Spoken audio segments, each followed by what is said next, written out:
Uriah Duffy. This is the TC Electronic BH500 head. I'm going to show you some of the features on it. You go in and you have a gain. That's pretty standard on most heads. This knob here, a lot of people don't know about, is the Spectracom. What that is a built-in compressor. It acts as a multi-band compressor, so it's not just treating all your strings and all your frequencies as one, it does them differently, offering a per-string compression. If I have it down here, it's all the way off. You can get all your dynamic range.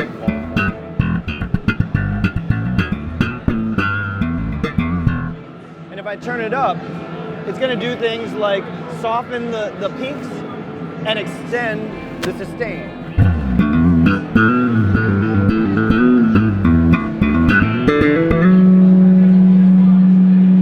And you can hear the sustain is there because the Spectracom is on. I only have it on halfway. It's still going. I could go out and have a bite to eat and come back. It would still be ringing.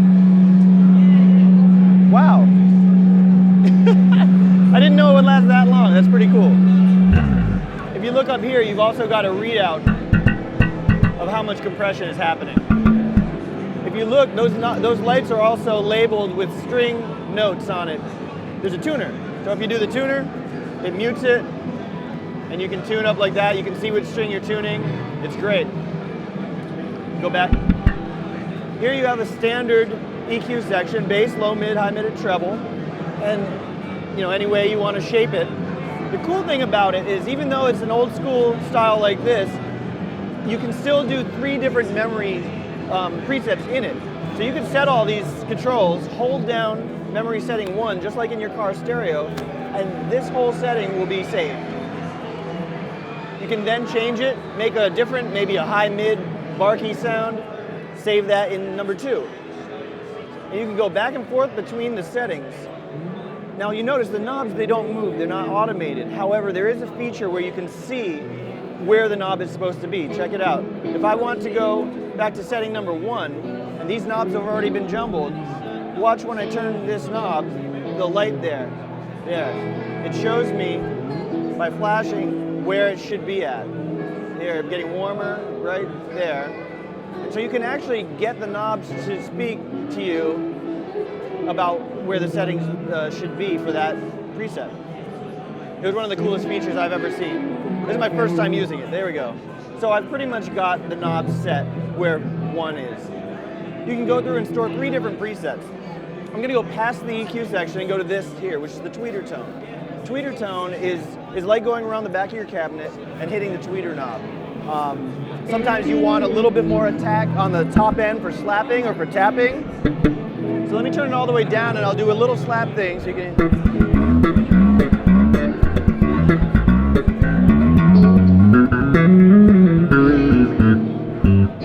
So you can hear I'm slapping, but I'm not getting a lot of that top end that I like. So let me bring in the tweeter tone. I'll bring it up to 0 here.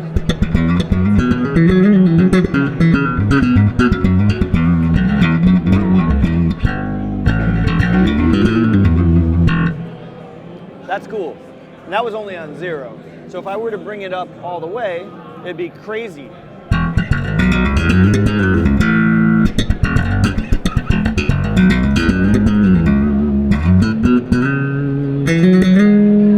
And now you get the Spectracom, it's holding that note. You got that high end from the tweeter tone, and that infinite sustain again. It's amazing. I've actually never seen that. That's great. So it's a great amp. Let me turn that back to a reasonable amount of tweeter. The tube tone is a really great knob, and it's a tube emulator. Most tube heads, they sound great, but they're very delicate, they're very fussy, and they're very heavy. With the tube tone, you can keep it as a solid state amp, or you can start emulating that tube warmth, that tube compression. So I'm going to bring it, I'll leave it here for a minute.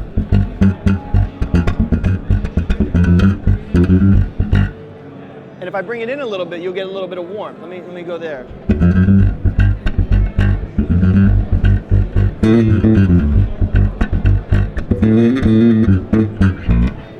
And if I bring it up even more, you'll start to get that growl and distortion of the tubes.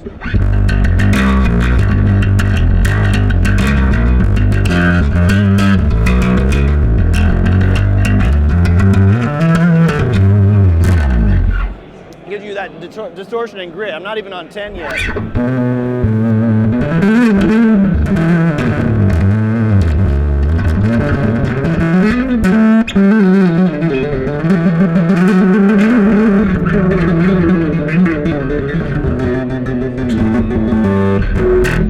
kind of get that Billy Sheehan, distorty, fuzzy kind of tone if you want. I usually keep it somewhere in here for a little bit of warmth.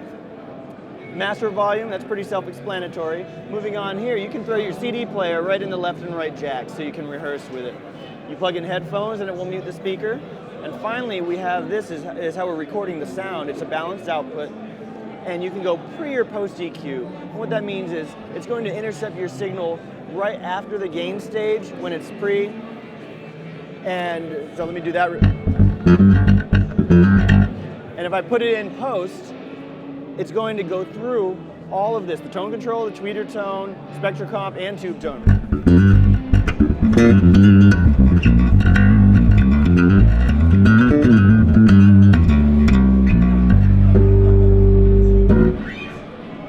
I think that's about all the features on this amp. I really love it.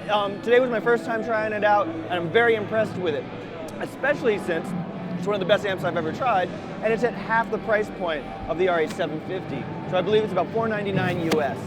You should really get into a store and try to check one of these out, or check me out on Facebook. We'll be giving one of these away, so stay tuned. I'm Uriah Duffy, TC Electronic, BH500.